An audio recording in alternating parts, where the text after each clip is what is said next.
It's never a good sign for a movie, I think, when they bring back old legacy characters in a franchise. Now, in 2022, the Scream franchise released the fifth movie, and I think made the mistake of bringing back legacy characters like Dewey, Sydney, Gail, all in supporting roles.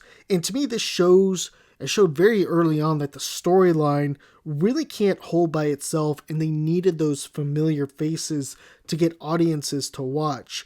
That said, the movie, I thought overall in general, it was flawed. We're going to get into a lot of these flaws, and I might be by myself on this one because the movie seems like it's pretty well received by both audiences and critics. It has a 77% Rotten Tomatoes scores, but I think much of this has to do with writing the coattails of the prior movies. Now, Scream 5 features a whole new set of primary characters, of course, joined by the legacy characters, and while many really liked the film, I thought it fell short in a number of ways. Now, before diving into the weaknesses, it's important to point out quickly what the Scream franchise did in the 90s.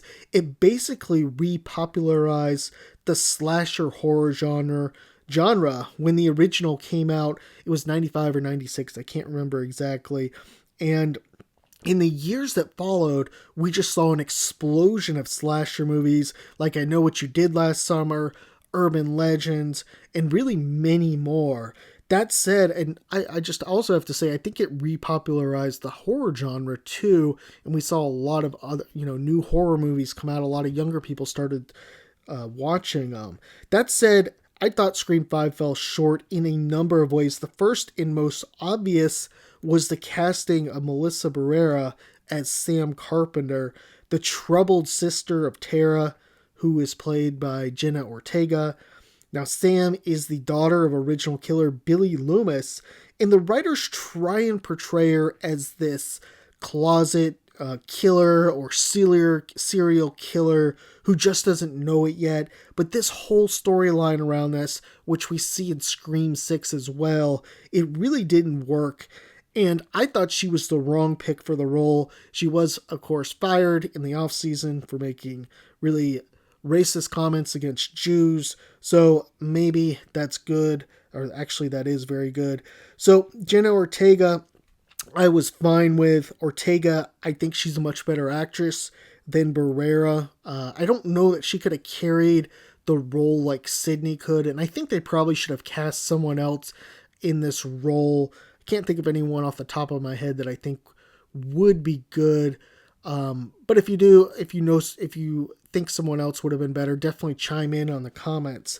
Still, perhaps my biggest gripe with this movie is probably the constant copying of the ideas from the original and the inability of this film to really do much original. I understand some things need to stay the same with the franchise.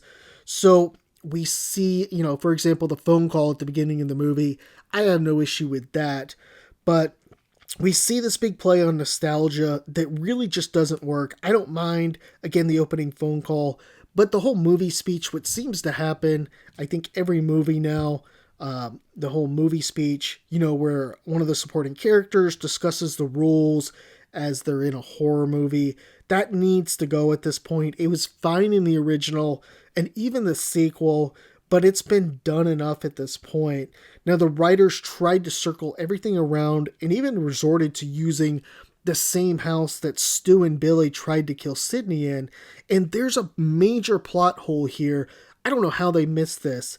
When Sam and Tara, they're fleeing town at the end of the movie, and they have to go to the house to get Tara's inhaler or asthma medicine, wouldn't they know that house was where it all went down originally?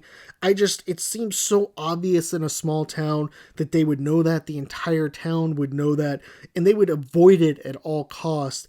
And I don't know, if they really needed asthma medicine, they could just drive to a pharmacy. I'm not really sure why, this is not brought up, how the writers completely missed that, or at least just didn't put some sort of like sentence or some sort of dialogue around the girls knowing when they drive up, oh, this is where it all went down.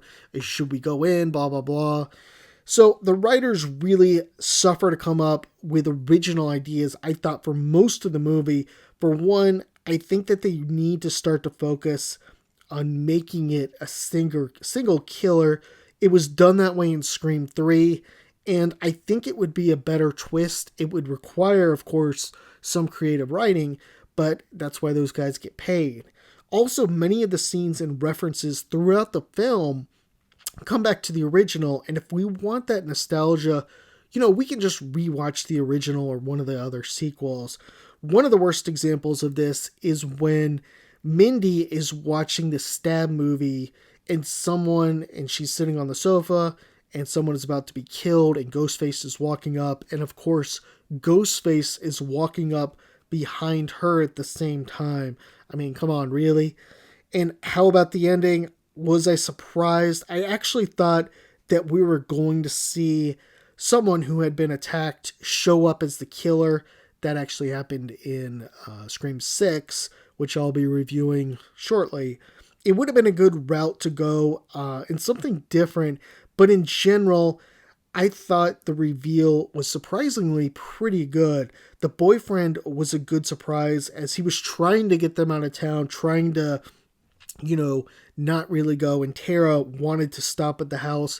That was pretty good misdirection. Of course, if you're watching these movies and constantly guessing at a lot of this stuff, then, it's one of those things where maybe you would have caught on to, he took the inhaler. Still, much of the weakness in this film has to do, once again, with this reliance on the older characters. A franchise can relaunch, it can be successful, but it needs to abandon the legacy characters until audiences become invested in the new characters and the stories.